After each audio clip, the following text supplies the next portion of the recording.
What up, guys? Welcome to the Son of Wonder. Episodes 10 and 11 of the Bad Batch Season 3 have arrived, so let's conversationalize. Alright, guys, so these two episodes 10 and 11 of Bad Batch Season 3, are some of the heaviest, I think, in this season, especially the first of the two, Episode 10, titled Identity Crisis. Truthfully, I'm not really sure why Identity Crisis is the title of this episode, but still, the episode itself is definitely hefty. Has a lot of weight to it. Probably the most weight of most of this series because of what it deals with. And so I'm going to go ahead and get into spoilers, so you've been warned. But we start off with, we're on this random planet, and there is this child, this baby, alien baby, and they're with this alien mom. The baby is force sensitive, and one of the other people on the planet notices this, and so they tip off a bounty hunter about this information, so the bounty hunter can pay that person for tipping them off in order to find the force sensitive infant.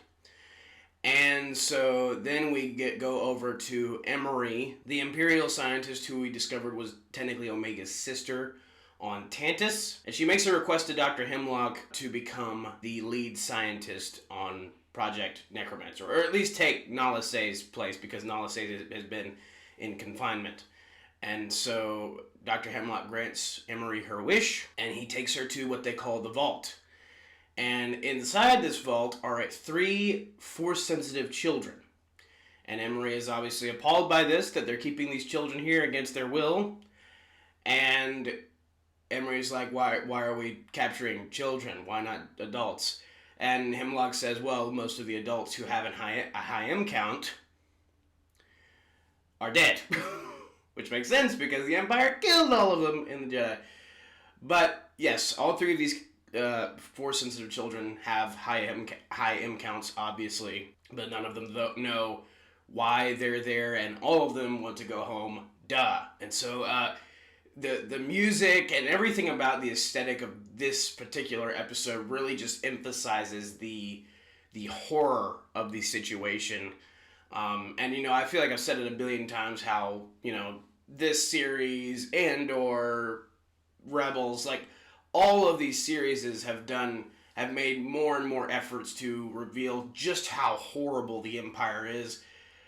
And it feels redundant saying it again, but this episode in particular really emphasizes, like, oh wow, this is absolutely horrendous and heinous and terrible. And because of that, like, it just has this particular weight to it that not a ton of the other Bad Batch episodes have had. But, yeah, these kids are, like, asking Emery. One of them, their name is Eva, and, like, Wally. Eva!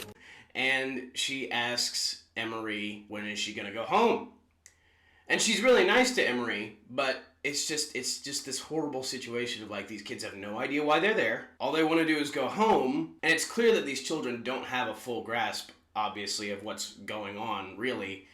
And it is disturbing, to say the least. Then Emery, so she obviously has questions and, like, what the mess is going on moment with Dr. Hemlock. She clearly, basically, the Empire has raised her to be a robot, essentially. She talks like a robot. She's very monotone. There's not a ton of emotion there, but even she recognizes that this is just such a horrible, horrible thing that the Empire is doing, and Dr. Hemlock specifically is doing.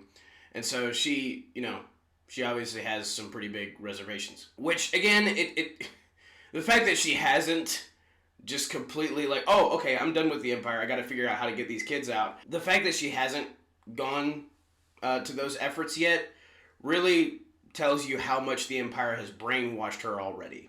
The fact that she's not already tried to take action. And one of the other kids later tries to escape and is stunned by one of the clones, and obviously Emery's like, what the mess are you doing? This is a child. And it's just clear that the Empire and the clones themselves are just completely just null and void of any ounce of, like, morality at all. And I mean, obviously we already knew that, but it's just emphasized here once again. And so the other kids are obviously afraid. They just saw one of their friends get stunned, or one of the other kids there get stunned. Emery then goes to visit Nala Se to ask her questions about the fact that there are children being confined here. It seems like Emery is just kind of wondering, like, what was Nala Se's plan to, like, try and help them? And Nala Se's like, well, I did what I could, but, she can only do so much without, blatantly being caught trying to free them. And Nala Se's like, well, the task is going to fall to you now, Emery. You have to find a way to help them. And Emery's like, well, I can't. I don't have that kind of power. And Nala Se's like, don't you? And so it really does seem like Emery's just kind of too scared at this point to do anything about it. But I think she'll slowly probably build up her courage and then eventually, like, just find a way to free these kids. Meanwhile, you have the baby on that one planet, the Force-sensitive child. A certain bounty hunter shows up to take the child from their mother, and it is none other than Cad Bane. Yes, Cad Bane has returned, and he is still hunting Force-sensitive children, just like he was in the Clone Wars. I believe in the Clone Wars, it was at the beginning of Season 2. The episodes were Holocron Heist, Cargo of Doom, and Children of the Force, I'm pretty sure. And they were all about Cad Bane hunting Force-sensitive children and bringing them to Palpatine. And so that's basically exactly what he's still doing here. And so he kidnaps the baby and brings them to the Empire. And Emery's the one who goes to get the child. And obviously, again, she's just disturbed by the whole thing. She keeps asking Cad Bane questions, and Cad Bane's like, basically, he's like, these are some questions that you might not want answered. And so clearly Cad Bane has been doing this for a while now, and this is obviously not the first time that he's been doing this specifically for the Empire. And that's all we see of him. We don't get a lot of him in this episode, but it's just enough to build intrigue and be like, oh, what, like, this is more than just simply bounty hunting now. It's like hunting children for the Empire. And it shows you how Cad Bane is definitely one of the more evil, ruthless bounty hunters out there that just has no remorse and only cares about the money, which makes him even more dangerous. And so Emery brings the baby back to Tantus, and it really is just throughout this entire episode we see her conflict. We see her like, okay, I was pretty complicit in what the Empire was doing before, but now I'm definitely not fond. And we see her near the end of the episode get a little bit more, she becomes more open to feeling the emotion of the situation, and so she remembers Omega's doll made out of straw that she made when Omega was there. And so Emery gives the doll to Eva, a child in one of the high M count children. And apparently the Empire needs these children for Project Necromancer, obviously, but the reason they want Omega so badly is because Omega's blood also had a high M count, but it had what they called a binder. And basically it means that Omega's blood is the only blood out there, at least to their knowledge, that can help, because apparently you can't just replicate a high M count person's DNA just directly, so you have to have something to help replicate the DNA, because you can't replicate it on its own. And so Omega's blood is a binder that can help do that. And it seems like all of this is just to help further Palpatine's own ends, whatever those are. It still seems like they're trying to make clones of Palpatine, which would, of course, lead to Rise of Skywalker, but hopefully they would do something different. I hope so badly. But that seems to be why they need Omega. And so the episode ends with Emery giving the straw doll to the child, Eva. And again, we just feel the weight and the trauma of everything that just occurred. And this episode does a really good job of emphasizing that. But then we move on to the second episode, episode 11, Point of No Return. And this episode is very heavy as well, but for an entirely different reason. So in the last episode, Hemlock had discussed with Governor Tarkin. Basically, Tarkin gave his usual spiel that he gives to all the Imperial subordinates. He's like, if you don't get results, or if you don't start getting results from this whole operation, you're going to be in trouble. It's like the spiel that he gives every Imperial subordinate under him. And so Hemlock calls the special assassin clone that attacked in the middle of the season, that attacked Crosshair, fought him on the waterfall in those episodes, and he calls him, and apparently the clone assassin has gotten information about where Omega is, and he says he got it from a Trandoshan. Now, it seems as though the Trandoshan in question is Sid. Apparently, Sid offered up the information again, so she sold out the Bad Batch again. She betrayed them again. And that is extremely frustrating because, wow, and she was just the worst anyway, but she has just gotten worser and worser. That's not a word, but I just made it one. But the clone assassin gets the information from her about Fee, and he says to Hemlock if he can track Fee down, that might lead him to Omega. So we start off the second episode by the clone assassin doing just that, tracks Fee to this refueling place, or repair place, I'm not really sure. But he sneaks aboard her ship and downloads the coordinates, or the flight catalog, I think, of her ship. And he discovers that she's gone to Pabu many times. And it was kind of surprising to me how easy it was to find this place. Like, it really wasn't that hard. You just download some coordinates from a Persian ship and then, hey, look, they visited this place a lot of times. Let's go there. So this place that was supposed to be, like, completely unfindable, again, I don't know if that's a word, but I'm making it one, has been found, just like Ventress did in last week's episode. But the clone assassin goes to Pabu. The Bad Batch are in the process of leaving Pabu because they know that if Ventress found them there, other people will too, which is exactly what happens. And so they're about to leave, and the clone assassin shoots some bombs at the Marauder and blows it up near Wrecker, so it knocks Wrecker out, and the Marauder is destroyed. It's just like, if you haven't seen Mandalorian Season 2, spoilers, I guess, but the Razor Crest blew up in that season, so it feels just like that.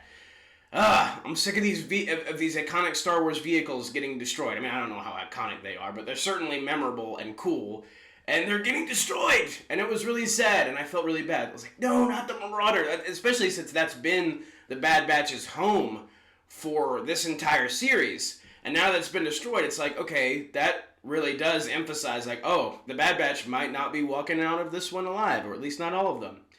And so then the rest of the Empire comes, and they come in a Venator-class Star Cruiser, which I suppose is just, in this case, is just the predecessor to the actual Star Destroyer. But they come in that. So it shows you just how much they need Omega, is that they're willing to take that big lug and not just like some drop ships or anything like that. They know how serious the Bad Batch are, so they're ready to go, like, okay, we need to bring in the big guns this time. And so they send gunships after everybody, and they completely overrun the village on Pabu. And so they get Wrecker to a safe place, but the Bad Batch's first thought is, well, we can steal a gunship and possibly contact Echo from there. And Hunter tries that, but then the assassin sees that he's trying to hijack the gunship and shoots the pilot of the gunship, who is still an Imperial, by the way, in a very cold bad guy move, but I was very like, oh wow, that just happened. He just shot his own guy just to take out Hunter. Again, very cold move. But I'm very convinced that this assassin is Cody. The fact that we have not seen Clone Commander Cody ever since near the beginning of Season 2, when he was supposed to have gone AWOL, this has to be him. I mean, there's no... It's just... It would be so weird if they had just left that dangling thread with Cody and then never resolved it before the series was over. So, this has to be Cody. So anyway, the assassin shoots down that plan, literally. And so then Crosshair and Omega don't really know what to do, but then Omega realizes that she probably, in order to protect the village and to keep the Empire from hurting them further, needs to give herself up. And it stinks so much because she was just there. She was just at Tantus, and if she gives herself up, she's gonna have to go back. But in her mind, it's the right thing to do. It's the best possible solution, so the rest of the people in the village don't have to get hurt further. And Crosshair is very reluctant to this idea at first, obviously. And you can tell just how much more Crosshair's grown to care about Omega. And I think it's really cool to see. But obviously he's reluctant, but then he agrees. And they think that once the ship with her and the assassin on it leaves, Crosshair can shoot a tracker on the ship. And they also do this because they've been trying to find Tantus this whole time so they can free the clones there. And when they find Tantus, they'll probably free the children as well when they realize that they've been confined there. So since Omega knows that they've been trying to find Tantus this whole time, she figures the best way to find Tantus is to just track Omega to Tantus when the Empire captures her. And so Crosshair reluctantly agrees, and Omega gives herself up. Then Omega comes aboard the ship. The clone assassin leaves, and Crosshair's about to shoot the tracker on the ship, but then is interrupted by some stormtroopers who attack him. He destroys the stormtroopers. He shoots the tracker and misses. And Omega and the assassin hyperspace off to Tantus without any tracker to find them, to track them there, which is the majority of the reason that they went through with this plan in the first place. Wow. So, Hunter swims back to shore. He has not reunited with Crosshair yet, and you can tell Crosshair is completely and utterly destroyed by the fact that he missed.